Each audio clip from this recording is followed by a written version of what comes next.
Anong ganap sa mundo ng showbiz? Naging usap-usapan sa social media ang wedding cake sa kasal ni na Carla Abellana at Dr. Reginald Santos matapos itong biruin ng aktor na si Janus Del Prado. Ipinost ni Janus sa Instagram ang larawan ng bagong kasal kasama ang kanilang rectangular-shaped wedding cake na nilagyan niya ng text na, "Cake ba't mo kami iniwan? Huhuho." At caption na, "Sisiw na lang kulang." Nagkaroon ng mas malalim na kahulugan ng biro ni Janus Del Prado tungkol sa wedding cake na iyon matapos ipaliwanag ng ilang netizens ang konteksto ng salitang sisiw.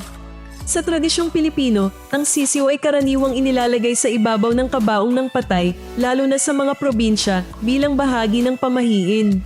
Dahil kahugis umano ng kabaong ang rectangular o pahabang cake, doon umano nag-ugat ang biro ni Janus na sisiw na lang kulang, na para sa iba ay itinuturing na dark humor at medyo sensitibo lalo na't kasal ang okasyon. Gayunpaman, mahinahon at klase ang naging sagot ni Carla sa IG post. Nilinaw niyang masarap, fully edible, at nag-enjoy ang guest sa cake. At para sa kanila ng kanyang asawa, maganda ito at sapat na iyon.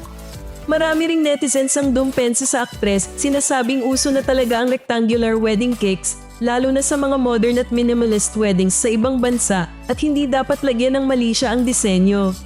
Sa kabila ng paliwanag tungkol sa simbolismo ng sisiw, nananatiling hati ang opinyon ng publiko, may mga nakakita rito bilang simpleng biro, habang ang iba naman ay nakaramdam ng pagkailang dahil sa cultural reference.